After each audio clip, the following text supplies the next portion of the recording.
الحمدللہ رب العالمین والصلاة والسلام علی سید الانبیاء والمرسلین محمد وآلہ وآصحابہ اجمعین، اما بعد۔ مصنف رحمۃ اللہ تعالیٰ علیہ نے ترجمۃ الباب قائم کیا اور یہ بتایا کہ من سمن نفاس حیضن، اگر حیض کو کسی آدمی نے نفاس سے تعبیر کر دیا تو یہ تعبیر کرنا درست ہے، منع نہیں ہے۔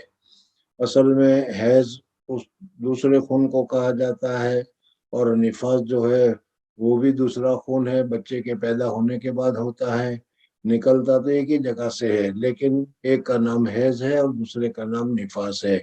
لیکن یہاں پر امام بخاری رحمۃ اللہ علیہ فرماتے ہیں کہ حیض کی جگہ پر نفاس کا لفظ کہہ دیا یا نفاس کی جگہ پر حیض کا لفظ کہہ دیا تو اس کہنے کی وجہ سے کوئی فرق نہیں پڑے گا، بلکہ ایک دوسرے پر اطلاق درست اور صحیح ہے۔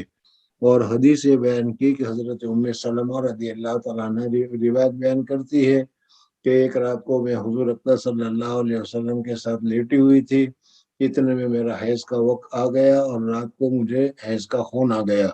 عورت کو پتہ چلتا ہے کہ حیض کا یہ خون ہے، اس وجہ سے وہ فرماتے کہ چپکے سے میں اٹھ کر حضور اقدس صلی اللہ علیہ وسلم کے ساتھ بستر پر لیٹی ہوئی تھی، اس بستر سے اتر گئی، اور اترنے کے بعد حیض کے جو خاص کپڑے ہوتے ہیں وہ میں نے رکھے ہوئے تھے، وہ میں نے پہن لیے۔ اور جب میں پہن کر آئی تو حضور اقدس صلی اللہ علیہ وسلم نے پوچھا کہ بھائی اچانک کہاں چلی گئی تھی؟ حضور صلی اللہ علیہ وسلم بھی سمجھ گئے کہ شاید اس کو حیض آ گیا ہوگا، اس وجہ سے حضور اقدس صلی اللہ علیہ وسلم نے فرمایا اور نفس سے، یہاں پر دیکھو حضور اقدس صلی اللہ علیہ وسلم نے حیض کی جگہ پر نفاس کا لفظ استعمال فرمایا۔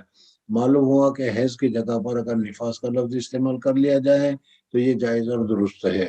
تو انہوں نے کہا کہ جی ہاں، مجھے حیض آ گیا تھا، اسی وجہ سے میں چلی گئی تھی اور میں نے کپڑے پہن کر آ گئی۔ وہ اس حدیث سے ایک دوسری بات بھی معلوم ہوئی کہ حضرت ام سلمہ رضی اللہ تعالیٰ عنہ کے پاس نفاس کے مخصوص کپڑے تھے، وہ انہوں نے پہلے سے لگا رکھے تھے کہ ہر مہینے اس کی ضرورت پیش آتی ہے، اس وجہ سے نفاس کے یا حیض کے مخصوص اگر کپڑے ہوں تو یہ بھی جائز اور درست ہے۔ بہرحال حضرت ام سلمہ رضی اللہ تعالیٰ عنہ فرماتے ہیں فاستجعت معه فی الخمیلہ، حضور اقدس صلی اللہ علیہ وسلم کے ساتھ پھر میں اسی حالت میں حضور اقدس صلی اللہ علیہ وسلم کے پاس آ کر لیٹ گئی۔ معلوم ہوا کہ حالت حیض میں بیوی کے پاس لیٹنا جائز و درست ہے۔ ابھی دوسرا باب آئے گا، اس میں پوری تفصیل آئے گی۔ جی باب المباشرة حيز.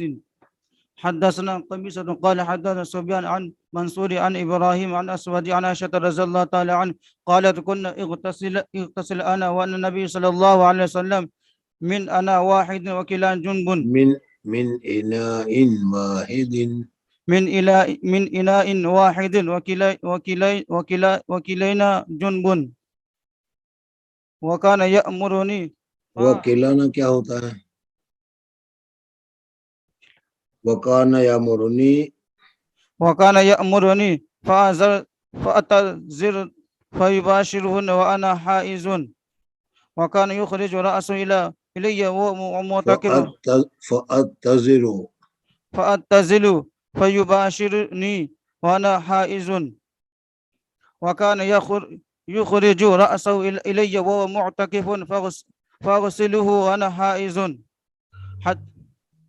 مصنف رحمۃ اللہ تعالیٰ علیہ یہاں سے ایک دوسرا مسئلہ بیان کرتے ہیں۔ میں نے پہلے تمہیں بتایا تھا کہ حیض کی حالت میں عورتوں کے ساتھ کس طریقے سے برتاؤ کرنا چاہیے، کتنا برتاؤ جائز ہے، کتنا برتاؤ جائز نہیں ہے۔ اس سلسلے میں لوگوں میں مختلف طریقے پائے جاتے ہیں۔ قنوت کے لیے تو میں نے بتایا کہ 3 دن کے لیے تو وہ باورچی خانے میں جانے سے، پکانے سے اور ہاتھ وغیرہ لگانے سے منع کرتے ہیں، بالکل الگ رہتے ہیں وہ۔ یہی حال یہودیوں کا بھی ہے۔ ہمارے ہاں حالت حیض میں عورت کے ساتھ صرف جمع کرنا ناجائز ہے، جمع کرنے کے علاوہ ہاتھ لگانا، بوسہ دینا، ساتھ سونا وغیرہ یہ سب کے سب جائز ہے۔ مصنف رحمۃ اللہ تعالیٰ نے یہاں پر یہ بتا رہتے ہیں کہ حائضہ عورت کے ساتھ مباشرت کرنے کا کیا حکم ہے۔ ایک تو ہے مباشرت کرنا، یعنی بشرا کو بشرے کے ساتھ ملانا، چمڑی کو چمڑی کے ساتھ ملانا، عورت کے بدن کے اوپر ہاتھ لگانا، درمیان میں کوئی کپڑا وغیرہ نہ ہو۔ تو اس کو مباشرت سے تعبیر کرتے ہیں۔ درمیان میں کپڑا ہو، مرد نے بھی کپڑے پہن رکھے ہو، عورت نے بھی کپڑے پہن رکھے ہوں، اور دونوں ساتھ میں لیٹ رہے ہیں، لیٹنے کا فائدہ اٹھا رہے ہیں، تو یہ جائز اور درست ہے۔ ایک تو یہ ہے مباشرت کرنے میں ہمارے نزدیک صرف جماع کرنا ناجائز ہے۔ اس وجہ سے حالت حیض میں ناف سے نیچے سے لے کر گھٹنوں کے اوپر تک شرمگاہ سے فائدہ اٹھانا، دونوں رانوں سے فائدہ اٹھانا، یہ ناجائز ہے۔ لیکن اگر وہ اس کے علاوہ وہ فائدہ اٹھا رہا ہے، مثلا کیا ہے، سر میں تیل لگا رہا ہے، سر دھو رہا ہے، یا عورت سر میں تیل لگا رہی ہے، یا وہ پاؤں دبا رہی ہے، یا اس قسم کا ساتھ میں لیٹ رہے ہیں، تو یہ لیٹنا جائز ہے۔ بہرحال پورے کپڑے پہن کر اگر دونوں لیٹ رہے ہیں تو یہ ہمارے نزدیک، سب کے نزدیک جائز ہے۔ اگر پورے کپڑے نہیں ہیں تو پھر ناف سے لے کر گھٹنوں تک استمتاع فائدہ اٹھانا یہ ناجائز ہے۔ اصل اس مسئلے میں اختلاف ہے حضرت امام احمد ابن حنبل رحمۃ اللہ تعالیٰ علیہ، امام محمد رحمۃ اللہ تعالیٰ علیہ، امام ابو حنیفہ رحمۃ اللہ تعالیٰ علیہ، امام شافعی رحمۃ اللہ تعالیٰ علیہ کے نزدیک۔ اکابرین فقہ جو ہے حضرت امام ابو حنیفہ رحمۃ اللہ تعالیٰ علیہ، حضرت امام شافعی رحمۃ اللہ تعالیٰ علیہ وغیرہ یہ فرماتے ہیں کہ ناف سے لے کر گھٹنے تک فائدہ اٹھانا، یہ بغیر کپڑے کے فائدہ اٹھانا یہ جائز نہیں ہے، حالت حیض میں یہ منع ہے۔ حضرت امام احمد ابن حنبل رحمۃ اللہ تعالیٰ علیہ اور حضرت امام محمد رحمۃ اللہ تعالیٰ علیہ وہ یہ فرماتے ہیں کہ صرف جماع کرنا ناجائز ہے۔ اس وجہ سے اگر تفخیص کی جاتی ہے، یعنی ران سے فائدہ اٹھایا جاتا ہے، ران سے رگڑا جاتا ہے، تو اس صورت میں یہ جائز اور درست ہے۔ حضرت شیخ نور اللہ مرکزہ ہمیں فرمایا کرتے تھے کہ دیکھو یہاں پر اختلاف ہے اور دو جماعت ہے۔ ایک جماعت تو بوڑھوں کی ہے، بوڑھوں کے نزدیک تو کیا ہے، ناف سے لے کر گھٹنے تک فائدہ حاصل کرنا جائز نہیں ہے، اور دوسری جماعت جو ہے نوجوانوں کی ہے، ان نوجوانوں کے نزدیک جائز اور درست ہے۔ حضرت امام احمد ابن حنبل رحمۃ اللہ تعالیٰ علیہ فرماتے ہیں، حضرت امام احمد ابن حنبل رحمۃ اللہ تعالیٰ علیہ امام شافعی کے بھی شاگرد ہیں، وہ فرماتے ہیں، وہ سب سے چھوٹے اماموں میں عمر کے اعتبار سے وہ ہے۔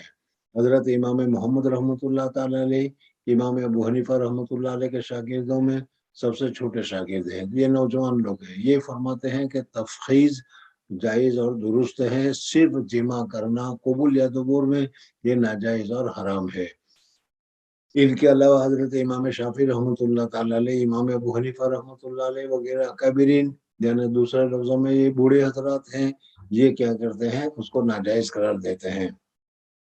بہرحال مباشرت الحیض کے متعلق یہاں پر ذکر کیا، اور مصنف رحمۃ اللہ تعالیٰ علیہ نے حضرت عائشہ صدیقہ رضی اللہ تعالیٰ عنہ کی حدیث بیان کی کہ حضرت عائشہ صدیقہ رضی اللہ تعالیٰ عنہ فرماتی ہے کہ ان عائشہ قالت كنت اغتسل انا والنبي صلی اللہ علیہ وسلم من اناء واحد۔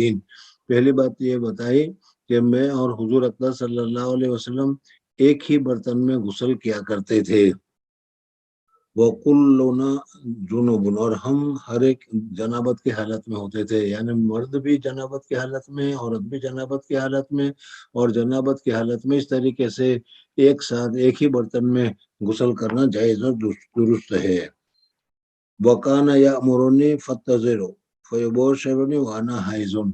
یہ حضرت عائشہ صدیقہ رضی اللہ تعالیٰ عنہ فرماتی ہے کہ بعض مرتبہ حالت حیض ہوتی تھی، اور حالت حیض میں حضور اکرم صلی اللہ علیہ وسلم کو ضرورت محسوس ہوتی تھی تو مجھے حکم فرماتے تھے، ناف سے لے کر گھٹنے تک میں کپڑا پہن لیتی تھی، اور پھر حضور اکرم صلی اللہ علیہ وسلم میرے ساتھ مباشرت کرتے تھے۔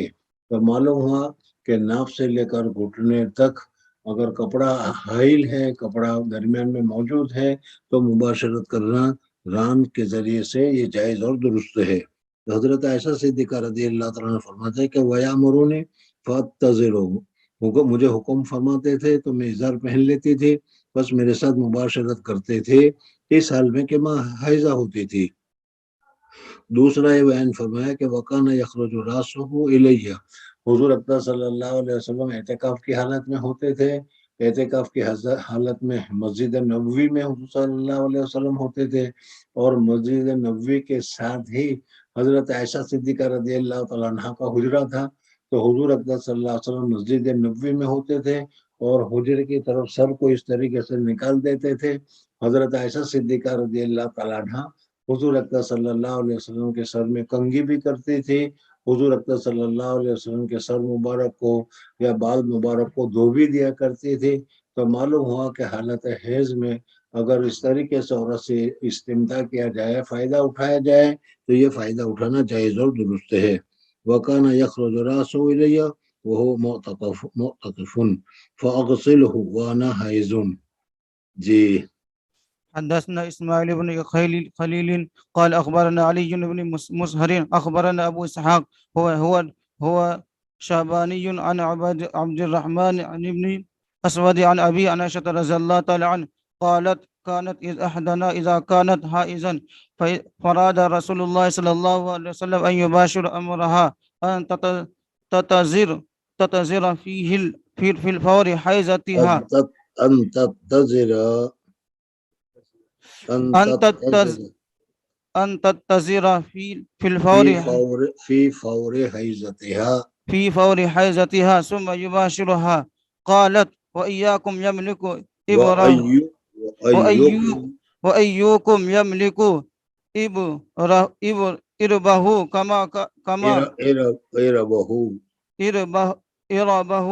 كما كان النبي صلى الله عليه وسلم يملك إربه. تابعه خالد وجرير عن الشيباني۔ مصنف رحمۃ اللہ تعالیٰ علیہ نے دوسری حدیث ہمارے سامنے ذکر کی۔ اس حدیث کی روایت کرنے والی بھی حضرت عائشہ صدیقہ رضی اللہ تعالیٰ عنہ ہے۔ حضرت عائشہ صدیقہ رضی اللہ تعالیٰ عنہ فرماتی ہے کہ کانت احدانا، ہم میں سے کوئی، اذا کانت حائضا، جب حالت حیض میں ہوتی تھی، فاراد رسول اللہ صلی اللہ علیہ وسلم، اور حضور اکرم صلی اللہ علیہ وسلم حالت حیض میں اگر ہمارے ساتھ مباشرت کرنا چاہتے تھے تو ہم کو حکم فرماتے تھے کہ لنگی یا پاجامہ یا ازار وغیرہ جو ہے اس کو اچھی طریقے سے پہن لو، تتزرو، اور یہ فی فور حیضتہا، ان کے حیض کے ایام میں یہ چیزیں ہوتی تھی۔ ثم یباشرھا، پھر حضور اکرم صلی اللہ علیہ وسلم کے ساتھ لیٹ جایا کرتی تھی، یا حضور اکرم صلی اللہ علیہ وسلم ہمارے ساتھ مباشرت کیا کرتے تھے، لیٹ جایا کرتے تھے۔ میں نے ابھی بتایا کہ دونوں کا ایک ساتھ لیٹنا یہ بھی مباشرت ہے، بدن سے فائدہ اٹھانا یہ بھی مباشرت ہے، لیکن کیا ہے، ناف سے لے کر گھٹنے تک بغیر کپڑے کے مباشرت کرنا اکابرین کے نزدیک جائز نہیں ہے۔ حضرت امام احمد اور امام محمد رحمۃ اللہ علیہ کے نزدیک جائز ہے۔ ہاں، ان کے نزدیک کیا ہے، دخول کرنا قبول یا دبور میں یہ ہر حال میں ناجائز ہے اور یہ منع ہے۔ بہرحال حضرت عائشہ صدیقہ رضی اللہ تعالیٰ عنہ کے فرمانے کا خلاصہ یہ ہے کہ ہم حالت حیض میں ہوتی تھی اور حیض کے ہمارے ایام ہوتے تھے، 3 دن 4 دن 5 دن 6 دن 7 دن، اور ان دنوں میں حضور اکرم صلی اللہ علیہ وسلم کو ضرورت محسوس ہوتی تھی کہ حضور اکرم صلی اللہ علیہ وسلم ہمارے ساتھ مباشرت کرتے تھے۔ لیٹ جانا یہ تو سب کے نزدیک جائز ہے درمیان میں کپڑا وغیرہ پہن کر، لیکن بغیر کپڑے کے اگر ہو تو اس کی تفصیل میں نے ابھی تمہارے سامنے ذکر کی کہ حضور اکرم صلی اللہ علیہ وسلم ہم کو حکم فرماتے تھے کہ پاجامہ لنگی وغیرہ جو ہے اس کو اچھی طریقے سے باندھ لو، پہن لو، اور پہننے کے بعد حضور اکرم صلی اللہ علیہ وسلم ہمارے ساتھ مباشرت فرمایا کرتے تھے، ہمارے ساتھ کیا حالت حیض میں ہمارے ساتھ اٹھ بیٹھ کیا کرتے تھے، ہمارے سے فائدہ اٹھایا کرتے تھے۔ حضرت عائشہ صدیقہ رضی اللہ تعالیٰ عنہ فرماتی ہے کانت احدانا اذا کانت حائضا فاراد رسول اللہ صلی اللہ علیہ وسلم یباشرھا امرها ان تتزر فی فور حیضتها ثم یباشرھا۔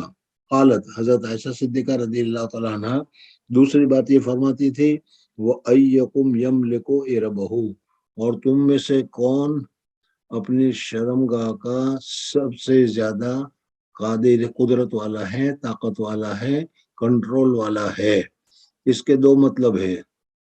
ایک مطلب سے تو معلوم ہوتا ہے کہ عورتوں کے ساتھ حالت حیض میں مباشرت نہیں کرنی چاہیے، اور دوسرا مطلب یہ ہے کہ تم کو حالت حیض میں عورت کے ساتھ مباشرت کرنا جائز ہے۔ یعنی حضرت عائشہ صدیقہ رضی اللہ تعالیٰ عنہ فرماتی ہے کہ حضور اکرم صلی اللہ علیہ وسلم وفور حیض میں، حیض کے دنوں میں اس طریقے سے مباشرت کیا کرتے تھے۔ حالانکہ تم جانتے ہو کہ حضور اکرم صلی اللہ علیہ وسلم کو اپنے نفس کے اوپر پورا کنٹرول تھا، اور حضور اکرم صلی اللہ علیہ وسلم اچھی طریقے سے مسائل کو جانتے تھے، سمجھتے تھے، اور مسائل کے اوپر پورا عمل کیا کرتے تھے۔ لیکن اس کے باوجود حضور اکرم صلی اللہ علیہ وسلم اتنے متقی اور پرہیزگار ہونے کے باوجود حضور اکرم صلی اللہ علیہ وسلم ان دنوں میں اپنی بیویوں کے ساتھ مباشرت کرنے کی ضرورت کو محسوس کرتے تھے۔ تو جب حضور اکرم صلی اللہ علیہ وسلم اتنے متقی، پرہیزگار اور کیا ہے اتنا سارا کنٹرول ہونے کے باوجود جب عورت کی ضرورت محسوس کرتے ہیں تو تمہارے اندر تو اتنی کیفیت ہے نہیں، تمہارے اندر تو اتنا زہد ہے نہیں، تمہارے اندر تو اتنا تقوی ہے نہیں، اس وجہ سے تم کو بھی ضرورت محسوس ہوگی۔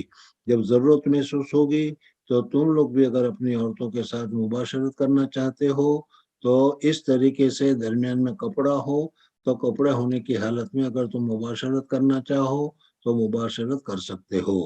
ایک مطلب تو یہ ہوگا ایکم یملکو یربہ، اور تم میں سے کون اپنے نفس کا اتنا قادر ہے، کنٹرولر ہے، قدرت والا ہے۔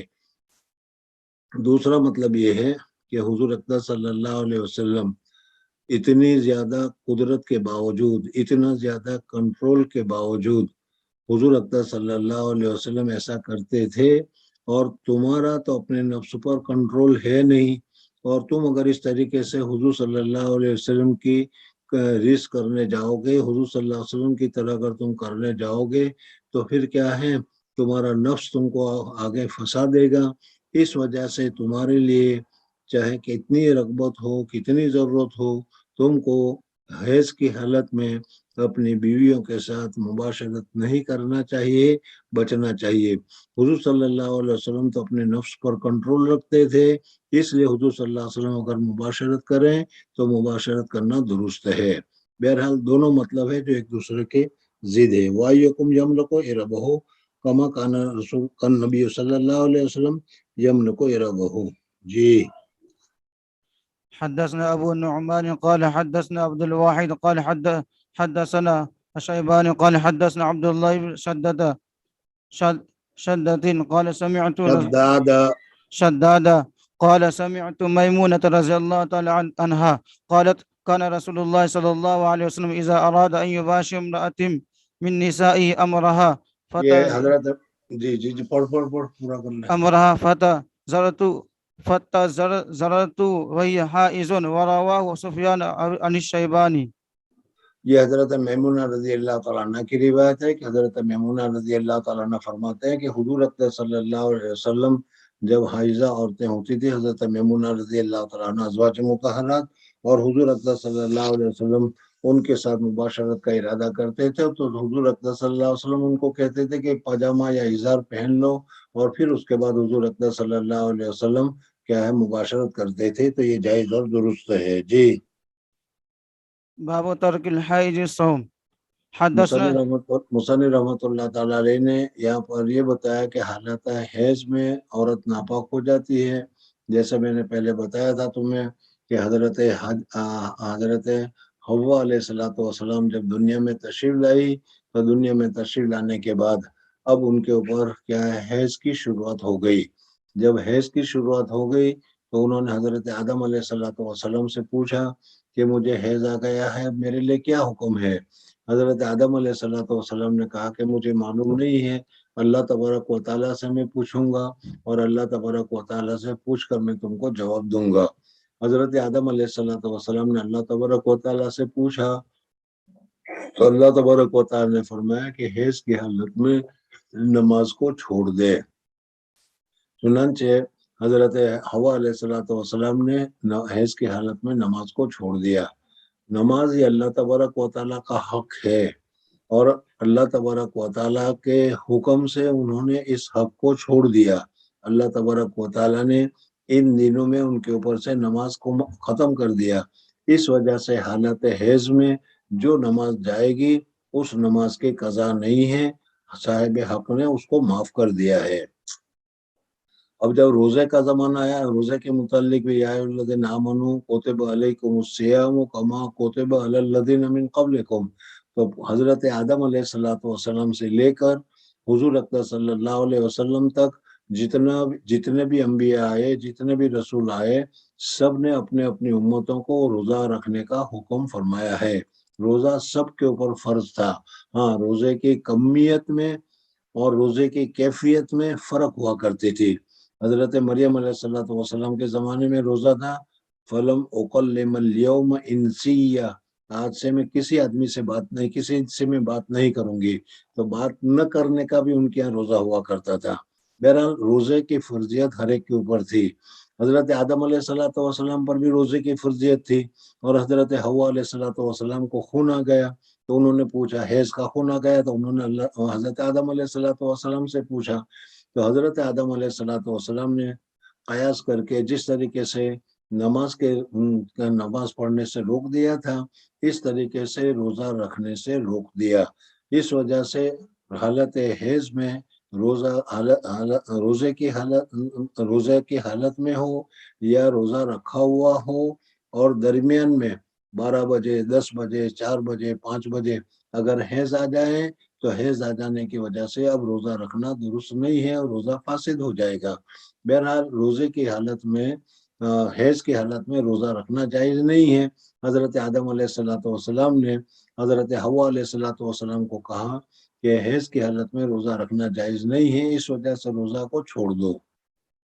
کیونکہ اللہ تبارک و تعالیٰ سے معاف نہیں کروایا تھا یا اللہ تبارک و تعالیٰ سے پوچھا نہیں تھا، اس وجہ سے حالت حیض میں جو روزے جائیں گے ان روزوں کی بعد میں قضا کرنی پڑے گی.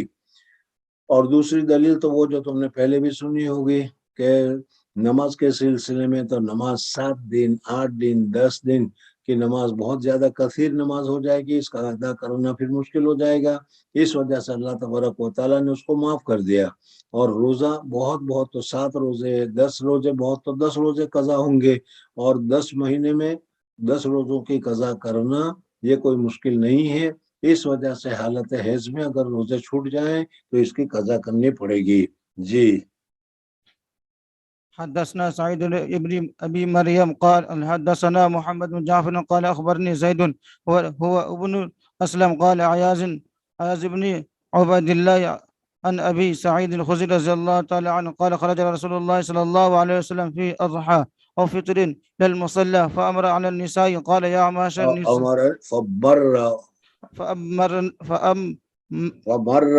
فمر على النساء قال يا معشر النساء تصدقن فأني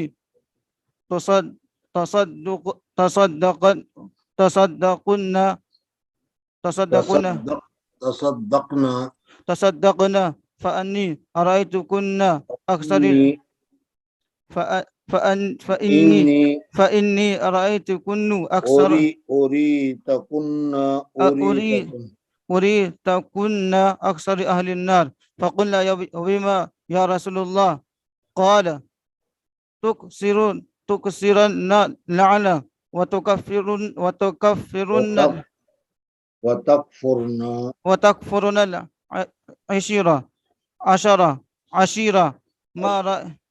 عشيرة ما رأيت من نقاصة عقل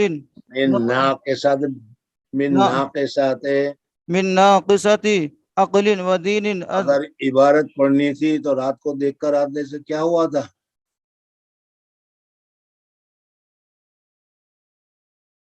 کوئی دوسرا سونے کا تو کیا کہے گا کہ دورے کا طالب علم اور اس کو عبارت پڑھنا بھی نہیں آتی. شرم نہیں آتی تم لوگوں کو؟ ناقصات عقل و دین،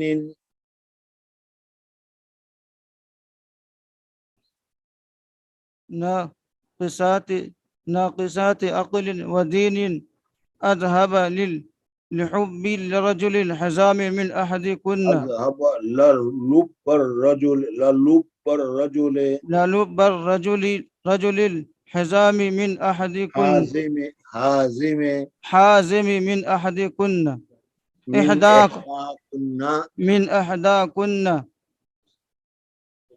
قلنا وما نقصان ديننا وأقلنا يا رسول الله قال أليس شهادة المرأة مثل نصف شهادة المرأة شهادة المرأة مثل نصف شهادة الرجل قلنا بلى قال فلذلك من نقصان عقلها فلذلك کہاں ہے؟ فذلك من نقصان عقلها أليس إذا حزت لم تصلى ولم تصوم قل بلى قال فذلك من نقصان دينها. اللہ کے بندے ذرا تو شرم کرنی چاہیے، عبارت پڑھنی ہے تو اس کو دیکھ کر آتے، رٹ کر آتے اچھی طریقے سے. یہ کیا ہے کہ عبارت بھی نہیں پڑھ سکتے، کیسے فارغ ہو رہے تم؟ حضور اقدس صلی اللہ علیہ وسلم نے ایک مرتبہ عید کا موقع تھا، اور حضور اقدس صلی اللہ علیہ وسلم نے تمام لوگوں کو، یعنی مردوں کو، عورتوں کو، حیض والے کو، غیر حیض والے کو، سب کو عیدگاہ میں نکلنے کے لیے حکم فرمایا. اور یہ کسی مصلحت کی وجہ سے تھا، کسی خاص فائدے کی وجہ سے تھا. پہلے میں نے تمہارے سامنے ذکر کیا تھا کہ جب یہ تبلیغی اجتماع ہوتا تھا تو سورت میں تبلیغی اجتماع ہوا، اور بڑودہ میں ہوا، واپی میں ہوا، تو اس وقت اتنے کثرت کے ساتھ مسلمان جمع ہوئے کہ وہ ہندوؤں نے گویا کہ اتنی کثرت سے مسلمانوں کو دیکھا ہی نہیں تھا، اور اس کثرت سے مسلمان کو دیکھنے کی وجہ سے ان کے اوپر ایک قسم کا رعب پڑا. تو اسی طریقے سے حضور اقدس صلی اللہ علیہ وسلم مدینہ منورہ تشریف لے گئے، اور صحابہ کرام رضوان اللہ تعالی علیہم اجمعین مکہ مکرمہ سے، اور جہاں جہاں بھی جو آدمی مسلمان ہوتا تھا اس کو اس وقت ہجرت، مدینہ منورہ ہجرت کرنا ضروری تھا، اس وجہ سے وہ سارے مدینہ آ جاتے تھے. حج کا وہ کیا آتا ہے، عید کا موقع تھا، چاہے تو وہ عید الفطر کا موقع ہو یا عید الاضحیٰ کا موقع ہو، تو اس عید کے موقع پر حضور اقدس صلی اللہ علیہ وسلم نے تمام لوگوں کو حکم فرمایا کہ سب کے سب عیدگاہ میں حاضر ہو. تو مقصد یہی تھا کہ مسلمانوں کی اکثریت اور مسلمانوں کی کثرت دوسروں کے سامنے دکھلائی جائے تاکہ ان کے اوپر ایک قسم کا اثر پڑے. اس وجہ سے حضور اقدس صلی اللہ علیہ وسلم نے عورتوں کو بھی کہا کہ تم کو بھی عیدگاہ میں آنا پڑے گا، حائضہ عورتوں کو بھی کہا کہ تم کو بھی آنا پڑے گا. حالانکہ حائضہ عورت کے اوپر عید کی نماز ہی نہیں ہے، اور عورت کے اوپر تو ویسے بھی عید کی نماز فرض نہیں ہے، لیکن کسی اور مقصد کی وجہ سے حضور اقدس صلی اللہ علیہ وسلم نے ان کو سب کو وہاں پر جمع کیا. جمع کرنے کے بعد حضور اقدس صلی اللہ علیہ وسلم نے عید کی نماز پڑھائی، اور عید کی نماز پڑھنے کے بعد حضور اقدس صلی اللہ علیہ وسلم نے خطبہ دیا، اور خطبہ دینے کے بعد جب لوگ منتشر ہونے لگے تو حضور اقدس صلی اللہ علیہ وسلم نے یہ سمجھا، مائک کا زمانہ نہیں تھا، یہ سمجھا کہ شاید عورتیں جو دور کھڑی ہیں، جو نماز میں شریک نہیں تھی، حیض والی عورتیں تھیں، وہ دور بیٹھی ہوئی تھی، اور عورتوں کی سب بھی ویسے اخیر میں اور دور ہوتی ہے. اس وجہ سے حضور اقدس صلی اللہ علیہ وسلم نے یہ سمجھا کہ عورتوں کو وعظ اور نصیحت کی بات نہیں پہنچی، اس وجہ سے عورتوں کو بھی کچھ نہ کچھ وعظ اور نصیحت کرنا چاہیے. یہ سوچ کر حضور اقدس صلی اللہ علیہ وسلم عورتیں جو جہاں کیا مردوں سے دور بیٹھی ہوئی تھی، حضور اقدس صلی اللہ علیہ وسلم حضرت بلال رضی اللہ تعالیٰ عنہ کے ساتھ ان عورتوں کے پاس گئے، اور جا کر حضور اقدس صلی اللہ علیہ وسلم نے ان عورتوں کو وعظ اور نصیحت کی بات بتائی. اور وعظ اور نصیحت کی بات بتانے میں ایک بات یہ بتائی کہ اے عورتیں، دیکھو قیامت کے دن جہنم میں عورتوں کی تعداد میں نے بہت زیادہ دیکھی ہے، اس وجہ سے تم لوگوں کو جہنم سے اور جہنم کے عذاب سے بچنے کے لیے بہت زیادہ کوشش کرنی چاہیے. صدقہ خیرات وغیرہ کرنا چاہیے، اس وجہ سے کہ صدقہ تطفئ غضب الرب، اللہ تبارک و تعالیٰ کی ناراضگی اور اللہ تبارک و تعالیٰ کے غضب کو صدقہ ختم کرتا ہے، اس وجہ سے تمہیں صدقہ وغیرہ کرنا چاہیے۔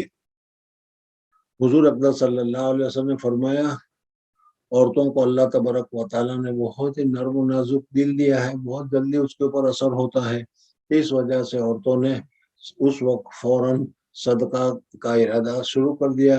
جو زیورات انہوں نے کان میں پہنے تھے، جو زیورات انہوں نے گلے میں پہنے تھے، انہوں نے نکال کر صدقہ میں حضور صلی اللہ علیہ وسلم کو دینا شروع کیا۔ حضرت بلال رضی اللہ تعالیٰ عنہ حضور اکرم صلی اللہ علیہ وسلم کے ساتھ تھے، اس وجہ سے وہ حضرت بلال رضی اللہ تعالیٰ عنہ کو یہ سب چیزیں دے رہی تھی۔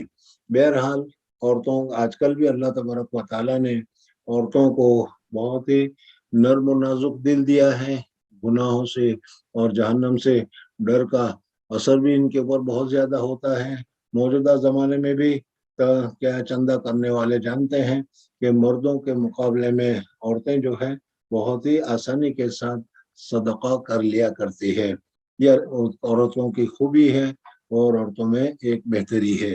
بہرحال حضور اقدس صلی اللہ علیہ وسلم نے ان کو کہا کہ میں نے جہنم میں عورتوں کی تعداد زیادہ دیکھی ہے، اس وجہ سے تم لوگ جہنم کے جانے سے یا جہنم کے راستے سے اپنا بچاؤ کرو۔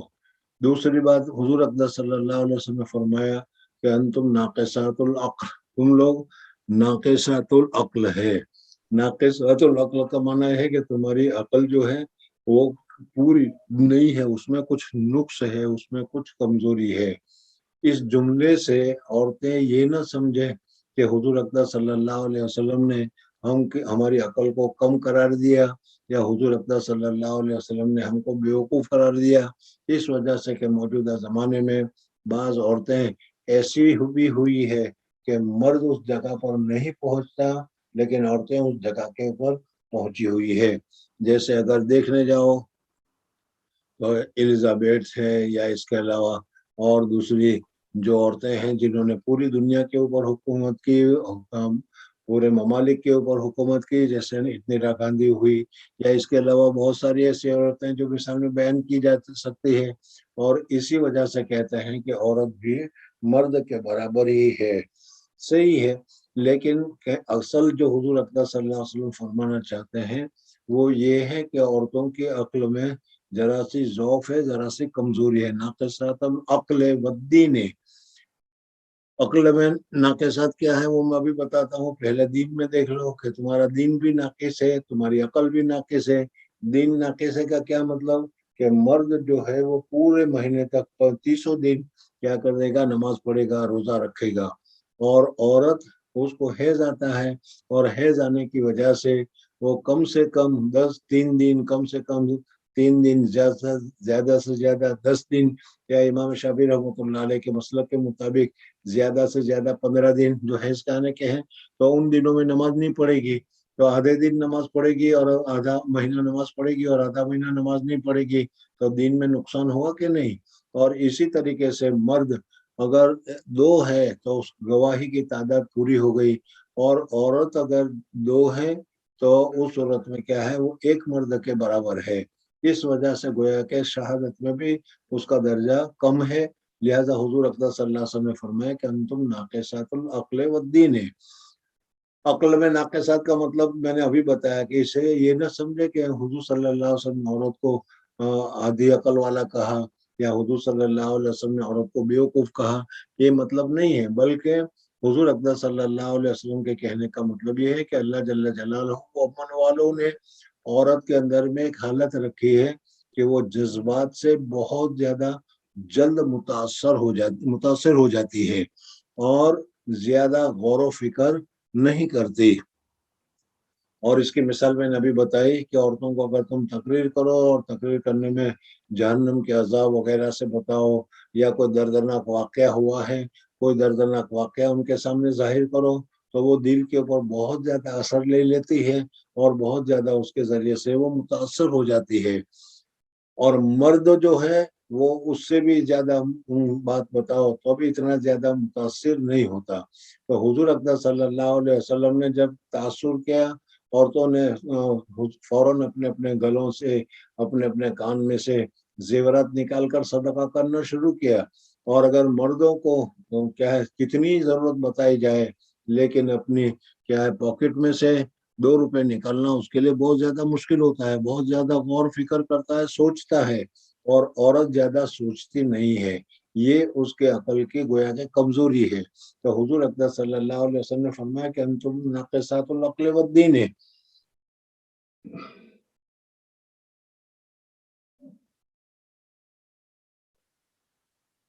ان ابی سعید الخدری رضی اللہ تعالیٰ عنہ خرج رسول اللہ صلی اللہ علیہ وسلم فی اضحیٰ و او فطر، عید الاضحیٰ کے موقع پر یا عید الفطر کے موقع پر حضور اقدس صلی اللہ علیہ وسلم نے عورتوں کو کیا ہے عیدگاہ میں جانے کا حکم فرمایا. الی المصلی فمر علی النساء، عورتوں کے اوپر سے جب حضور صلی اللہ علیہ وسلم کا گزر ہوا، فقال یا معاشر النساء، یہ عورتوں کی جماعت، تصدقنا، صدقہ کرو، صدقہ کرو گے تو اپنی جان محفوظ ہوگی، جہنم میں جانوں سے بچو گی.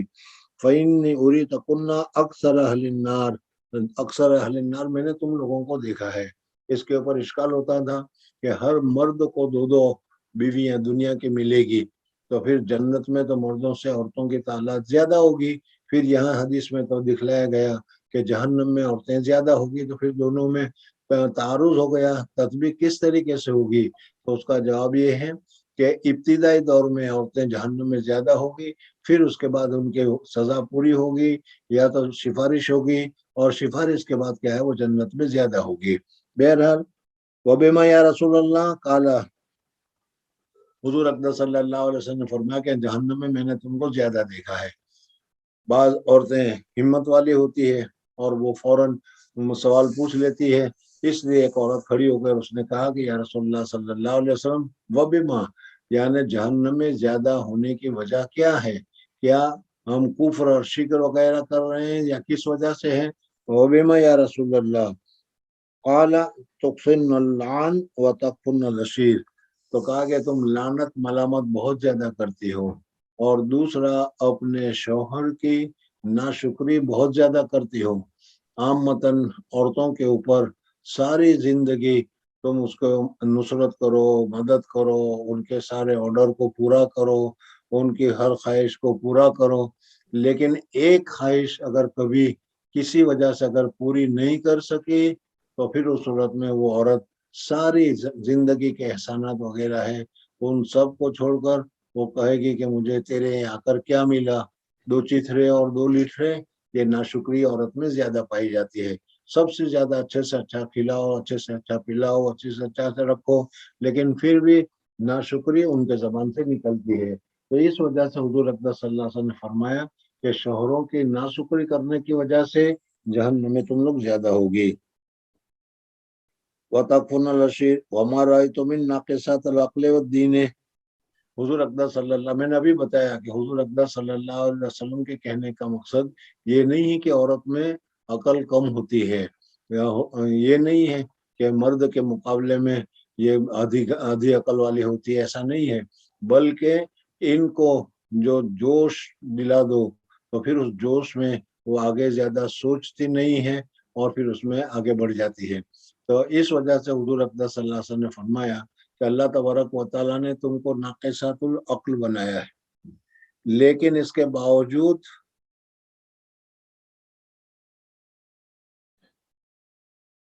بڑے سے بڑے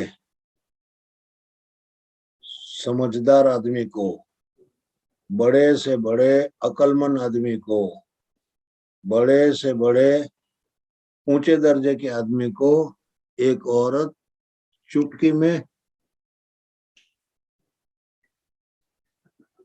سمجھ میں آ گیا کہ نہیں؟ بڑے سے بڑے سمجھدار آدمی کو چٹکی میں عورت کو کیا کر دیتی، پھسلا لیتی ہے اور کیا ہے اس کو قبضے میں کر لیتی ہے. یہ اللہ تبارک و تعالیٰ نے ان کو ناقصات العقل ہونے کے باوجود یہ سعادت ان کو دی ہے. مرد تو بہت ہی زیادہ کیا ہے کوشش کرو تب اس کے بعد وہ اس کے طرف ہوتا ہے. لیکن عورت جو ہے ایسی چال چلتی ہے کہ بڑے سے بڑا سمجھدار، جس سے ساری دنیا کانپ رہی. ہٹلر، ساری دنیا جن سے کانپتی تھی، ایک عورت کے عشق میں وہ بھی مبتلا ہو گیا، اور ایک عورت نے اس کو ایک چٹکی میں کیا ہے اپنی طرف کر لیا. تو یہ اللہ تبارک و تعالیٰ نے عورت کو یہ ملکہ دیا ہے. تکفرن الاسیر وما رأیت، نہیں دیکھا میں نے ناقصات العقل اور دین میں کہ لے لیتی ہے للب الرجل الحازم. لب کے معنی دماغ، رجل الحازم یعنی سمجھدار، بڑے اونچے درجے کا آدمی اس کے دماغ کو ذرا دیر میں پلٹا دیتی ہے. من احداکن قلنا وما نقصان و دیننا، کہا کہ ٹھیک ہے ہمارے دین کا نقصان کیا ہے. وعقلنا یا رسول اللہ قال علیہ شہادت المرأة مثل نصف شہادت الرجل، قلنا بلا، قال فذلك من نقصان عقلها. کہاں گیا علیہ اذا حاضت لم تصلی ولم تصم، جب حیضہ ہوتی ہے تو نہ نماز پڑھتی ہے نہ روزہ رکھتی ہے. بس اس لم تصم سے مصنف رحمۃ اللہ تعالی علیہ نے ترجمۃ الباب قائم کیا کہ حیضہ عورت روزہ نہیں رکھے گی، بلکہ جیسے میں نے ابھی بتایا کہ روزہ رکھا ہوا ہو اور شام کو 5:30 بجے اگر اس کو حیض کا خون آ گیا تو 5:30 بجے اس کا روزہ ٹوٹ جائے گا. بہرحال روزے کی حالت میں کیا ہے حیض کی حالت میں روزہ رکھنا جائز نہیں ہے، ثابت ہو گیا. قال فذلك من نقصان دینها. جی باب اتخذ الحائز المناسك كلها الا الطواف بالبيت وقال چل ٹھہر جا، چل پڑھ.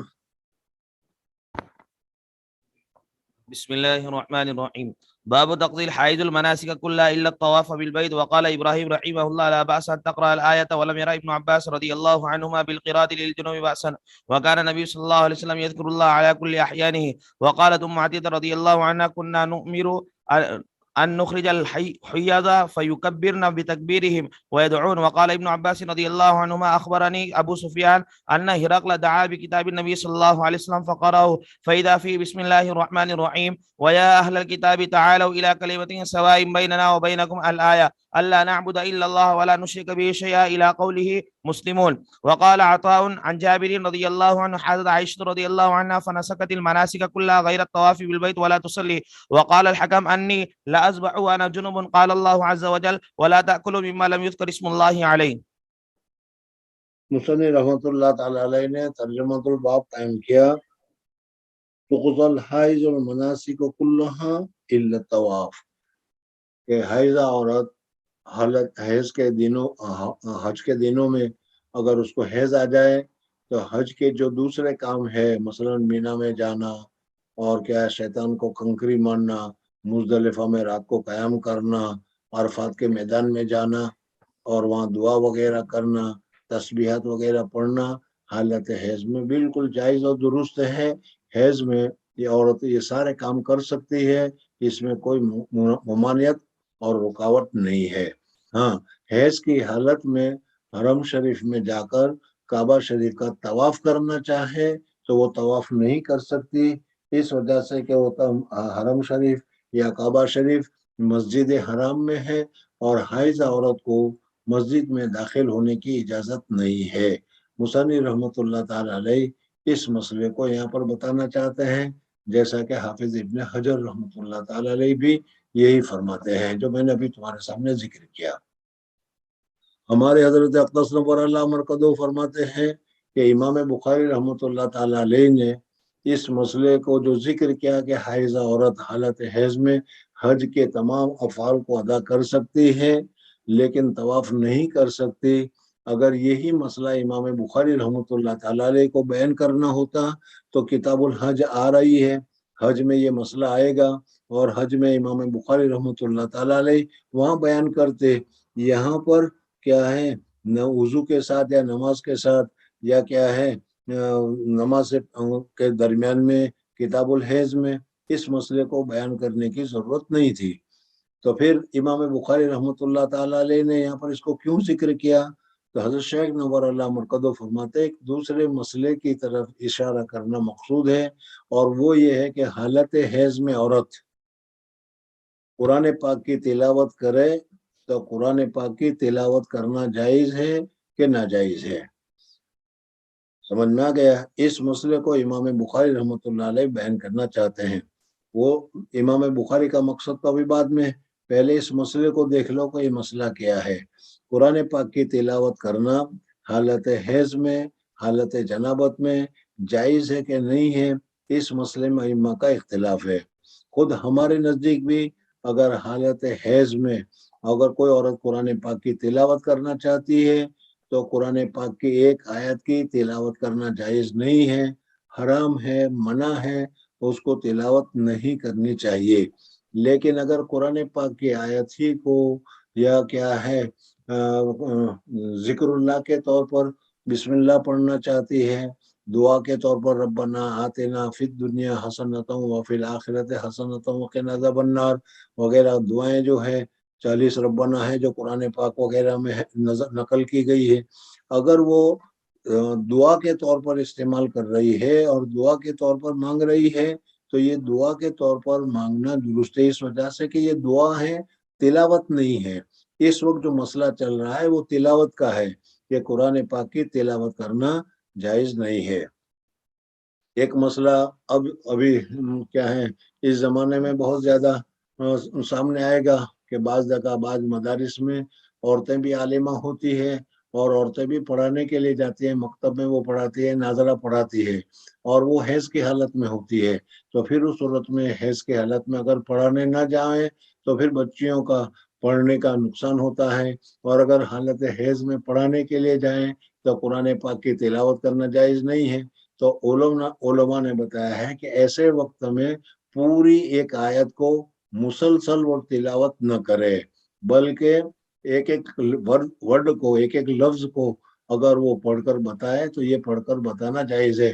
اہدنا الصراط المستقیم صراط الذین انعمت علیہم اس طریقے سے نہ پڑھے، بلکہ اہدنا الصراط المستقیم اس طریقے سے کیا ہے ٹکڑے ٹکڑے کر کے اگر وہ پڑھنا چاہے تو وہ پڑھ سکتی ہے۔ بہرحال امام بخاری رحمۃ اللہ تعالیٰ علیہ یہاں پر یہی بتانا چاہ رہے ہیں کہ حالت جنابت میں قرآن پاک کی تلاوت کرنا یا حالت جنابت میں قرآن پاک لکھا ہوا کاغذ وغیرہ دینا یہ جائز ہے کہ ناجائز ہے، یہ امام بخاری رحمۃ اللہ تعالیٰ علیہ اس جگہ پر بتانا چاہتے ہیں۔ بابن تقضی الحیض المناسک کلها الا الطواف بالبیت وقال ابراہیم نخی لا باس ان تقرأ الآیہ، حضرت ابراہیم نخی فرماتے ہیں کہ ایک آیت اگر پڑھنا چاہیں تو حالت حیض میں ایک آیت پڑھنا درست ہے۔ حضرت امام شافعی رحمۃ اللہ تعالیٰ علیہ وغیرہ کے یہاں ایک آیت پڑھنا درست ہے۔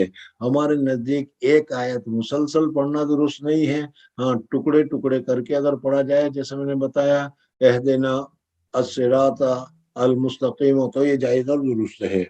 ولم یرى ابن عباس بالقراءۃ للجنوب باسن، حضرت عبداللہ ابن عباس رضی اللہ تعالیٰ عنہ فرماتے ہیں کہ آدمی اگر جنابت میں ہو اور جنابت کی حالت میں اگر وہ قرآن پاک پڑھنا چاہتا ہے تو حضرت عبداللہ ابن عباس رضی اللہ تعالیٰ عنہ فرماتے ہیں کہ پڑھنا جائز ہے۔ وکان النبی صلی اللہ علیہ وسلم یذکر اللہ علی کل احیان، حضور اقدس صلی اللہ علیہ وسلم کے متعلق روایت میں آتا ہے کہ حضور اقدس صلی اللہ علیہ وسلم ہر آن اور ہر لمحے ہر وقت اللہ تبارک و تعالیٰ کا ذکر کیا کرتے تھے، اور ظاہر بات ہے کہ ہر وقت ہر آن اور ہر لمحہ آدمی پاک صاف نہیں ہوتا، کبھی حدث اصغر کی ضرورت پیش آ جاتی ہے، کبھی حدث اکبر کی بھی ضرورت پیش آ جاتی ہے، اور اس صورت میں ذکر اللہ کرنا جائز ہے۔ تو قرآن پاک کی تلاوت بھی اللہ تبارک و تعالیٰ کا ذکر ہے، اس وجہ سے جائز ہوگا۔ ہماری طرف سے جواب یہ ہے کہ ذکر اللہ یعنی اللہ تبارک و تعالیٰ کی تسبیح پڑھنا، اللہ تبارک و تعالیٰ کا نام لینا، یہ تو ہر حال میں جائز اور درست ہے، لیکن قرآن پاک یہ اللہ تبارک و تعالیٰ کا کلام ہے اور تلاوت کرنا ہر حال میں جائز نہیں ہے، بلکہ اس کو حدث اکبر سے پاک ہونا ضروری ہے، اس وجہ سے حدث اصغر میں قرآن پاک کی تلاوت کرنا جائز نہیں ہے۔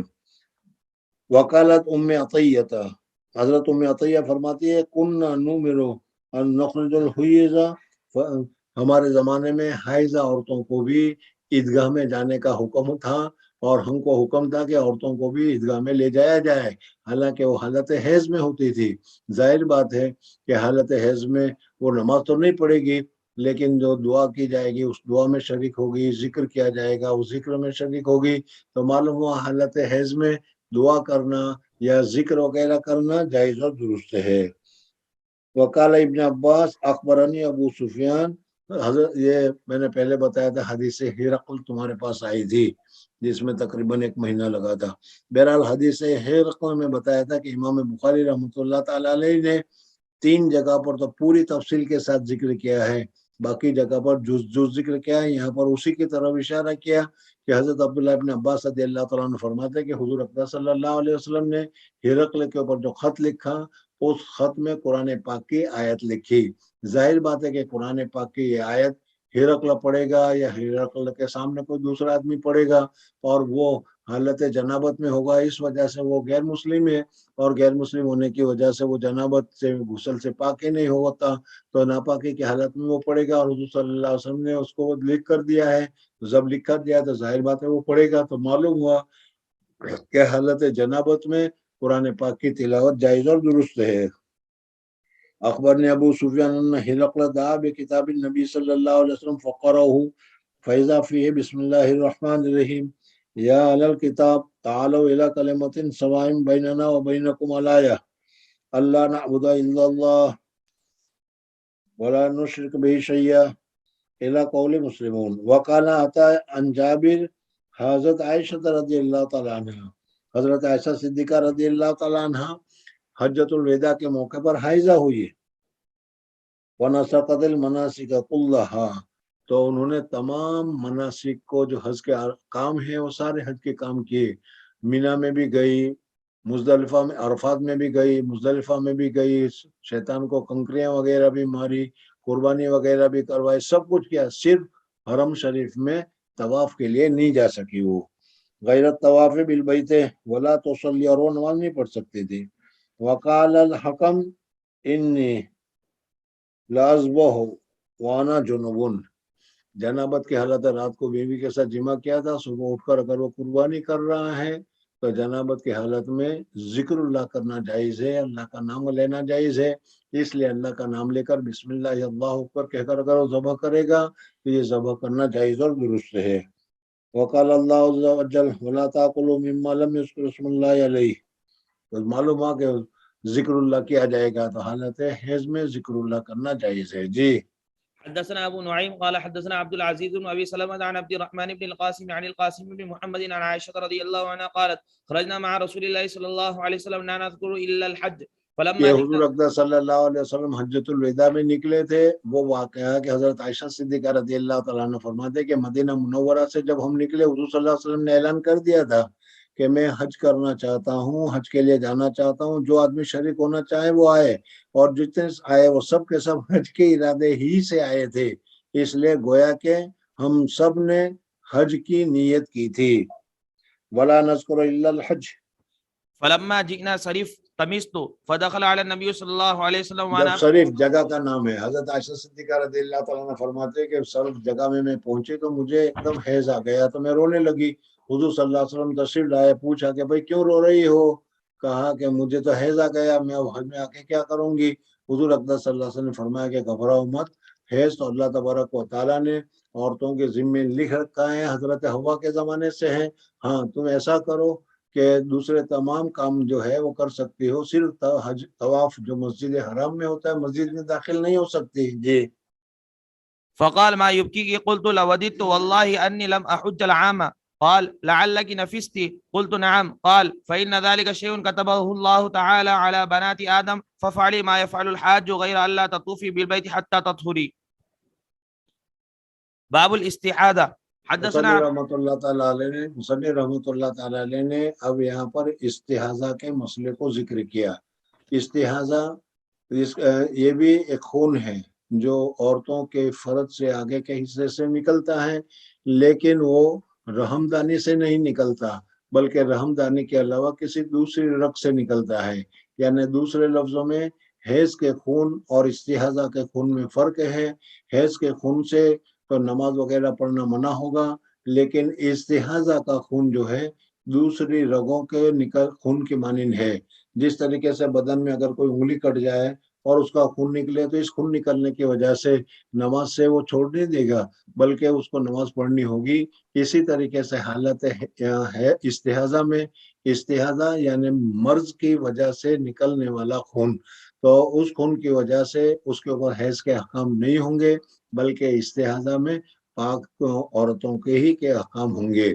دوسری بات یہ ہے کہ حضور اقدس صلی اللہ علیہ وسلم کے ازواج مطہرات میں کسی کو استحاضہ کا خون آتا تھا یا کسی کو استحاضہ کا خون نہیں آتا تھا.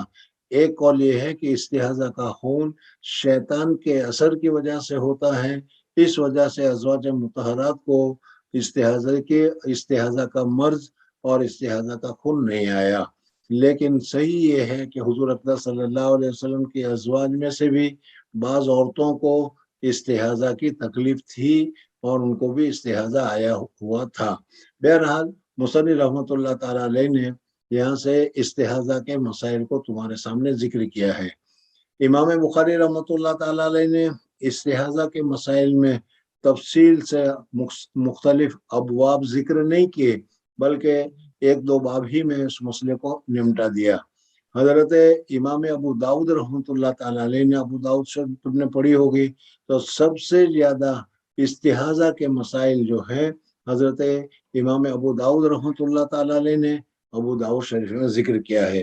بہرحال یہاں پر مصنف رحمۃ اللہ تعالی علیہ نے پہلا باب قائم کیا استحاضہ، کہ استحاضہ کا کیا حکم ہے. خلاصہ یہ ہے کہ استحاضہ کا خون رحم کا خون نہیں ہے، وہ دوسری بیماری کا خون ہے. اس وجہ سے اس کو بحکم طاہرہ کہا جائے گا. اس وجہ سے استحاضہ کی حالت میں نماز پڑھنی پڑے گی، وضو کرنا پڑے گا، غسل کرنا پڑے گا، اور اس صورت میں کیا کرے نماز ادا کرے گی. اور چونکہ طاہرہ کے حکم میں ہے، اس وجہ سے مرد اگر اس حالت میں اس کے ساتھ جمع کرنا چاہے تو جمع کرنا بھی جائز اور درست ہے. جی حدثنا عبد الله بن يوسف قال اخبرنا مالك رحمه الله عن هشام عن ابي عن عائشه رضي الله عنها انها قالت فاطمه بنت ابي حبيش لرسول الله صلى الله عليه وسلم يا رسول حضور الله. اقدس صلی اللہ علیہ وسلم کے زمانے میں چند عورتوں کو استحاضہ تھا. اس میں فاطمہ ابن ابی حبیش، حمنہ بنت جہش، اور اسی طریقے سے بعض عورتوں کا نام لیا جاتا ہے جن کو بہت ہی کثرت کے ساتھ استحاضہ کا خون آتا تھا. جی قالت فاطمه بنت ابي حبيش لرسول الله صلى الله عليه وسلم يا رسول الله اني لا اطهر افادع الصلاه فقال رسول یعنی الله میں پاک ہی نہیں ہوتی، مجھے تو خون آتا ہی رہتا ہے. تو حضور اقدس صلی اللہ علیہ وسلم نے فرمایا کہ یہ خون حیض کا خون نہیں ہے. اس وجہ سے حیض میں جیسا کہ تم ناپاک ہو جاتی ہو وہ حکم نہیں ہے. یہ خون ناپاک ہے، نکلے گا تو وضو ٹوٹ جائے گا، لیکن غسل اس کے ذریعے سے واجب نہیں ہوگا. جی فقال رسول الله صلى الله عليه وسلم انما ذلك عرق وليس بالحيضه فاذا اقبلت الحيضه فاترك الصلاه فاذا ذهب قدرها فاغسل.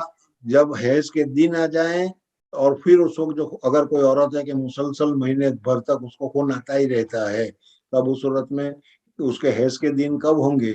تو اس صورت میں وہ معتادہ ہے یا معتادہ نہیں ہے اس کو دیکھا جائے گا. یعنی اس کی عادت متعین ہے یا نہیں.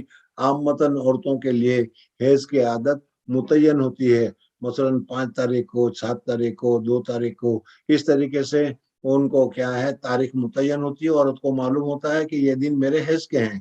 تو اگر اس طریقے سے مسلسل ان کو خون شروع ہو جائے تو فرمایا کہ جب حیض کے دن آ جائیں تو اس صورت میں وہ اس کے لیے حیض کے دن ہوں گے، اور جب اس کی عادت پوری ہو جائے گی پھر جب خون آتا رہے گا تو وہ حیض کا نہیں ہوگا، وہ استحاضہ کا ہوگا. جی فاذا ذهب قدرها فاغسلي عنك الدم وصلي. باب غسل دم الحيض. حدثنا عبد حیض کا جو خون ہے وہ خون ناپاک ہے، اور اس کی وجہ سے اس ناپاک کو بھی دور کرنا پڑے گا. لہذا حیض کا خون کپڑے پر لگا ہو، بدن پر لگا ہو تو اس کو دھو کر پاک کرنا ضروری ہے. جی حدثنا عبد الله بن يوسف قال اخبرنا مالك رحمه الله عن هشام بن عروة عن فاطمة بنت المنذر عن اسماء بنت ابي بكر الصديق رضي الله عنهما انها قالت سالت امرأة رسول الله صلى الله عليه وسلم فقالت يا رسول الله ارايت احدانا اذا اصاب ثوبها الدم من الحيض كيف تصنع؟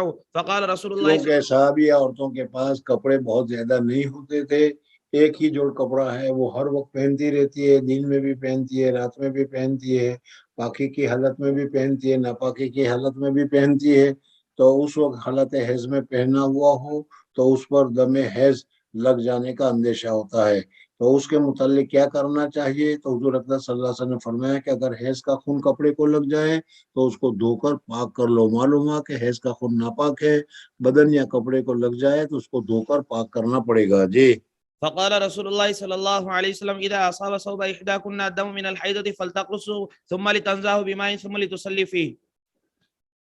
حدثنا أسبغ قال أخبرني ابن وهب قال أخبرني عمرو بن الحارث عن عبد الرحمن بن القاسم حدثه عن أبي عن عائشة رضي الله عنها قالت كانت إحدانا تعيد ثم تقرص الدم من ثوبها عند طهرها فتغسله اصل میں وہ خون جب کپڑے کو لگ جائے گا تو پھر پتہ نہیں چلے گا، اور پھر کئی دنوں کے بعد یا 2-3 دن کے بعد یا 2-3 گھنٹے کے بعد جب دیکھیں گے تو وہ بالکل خون سوکھ گیا ہوگا۔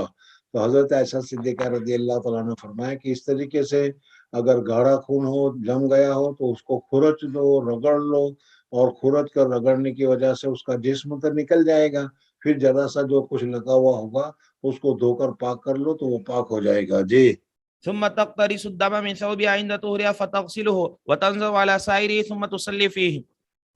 باب اعتکاف المستعاذہ.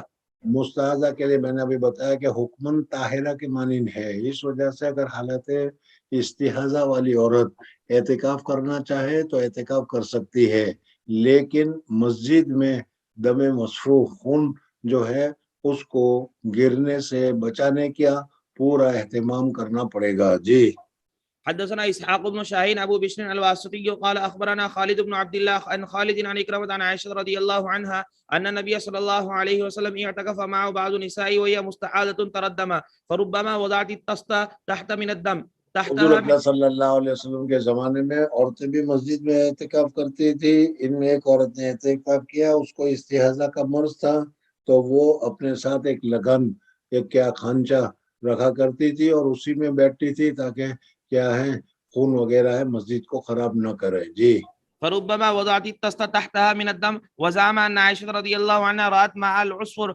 فقالت كان هذا شيء كانت فلانة تجده. حدثنا قتيبة قال حدثنا يزيد بن زريع عن خالد عن إكرامة عن عائشة رضي الله عنها قالت اعتكفت مع رسول الله صلى الله عليه وسلم امرأة من أزواجه فكانت ترى الدم والصفرة والطست تحتها وهي تصلي. اس حدیث سے معلوم ہوا کہ حضور اکرم صلی اللہ علیہ وسلم کے ازواج میں سے بھی کسی کو حضرت میمونہ کے لیے بھی کہا جاتا ہے، حضرت حمنہ بنت جہش کے لیے بھی کہا جاتا ہے کہ ان کو خون آتا تھا۔ جی حدثنا مسدد قال حدثنا معتمر عن خالد عن إكرامة عن عائشة رضي الله عنها أن بعض أمهات المؤمنين اعتكفت وهي مستحاضة. باب هل تصلي المرأة في ثوب حاضت فيه؟ فی ثوب حاضت فیہ، جس کپڑے میں اس کو حیض آیا تھا اس کپڑے میں اگر کوئی ناپاکی لگی ہوئی نہ ہو تو حالت حیض میں پہننے کی وجہ سے وہ کپڑا ناپاک نہیں ہو جائے گا، بلکہ کپڑا پاک رہے گا۔ اس کپڑے کو پہن کر جب اس کے اوپر کوئی ناپاکی، کوئی نجاست نہیں لگی ہے تو وہ کپڑا پاک ہے، اس کو پہن کر نماز پڑھ سکتی ہے۔ جی حدثنا ابو نعيم قال حدثنا ابراهيم بن نافع عن ابن نجيح عن مجاهد رحمه الله قال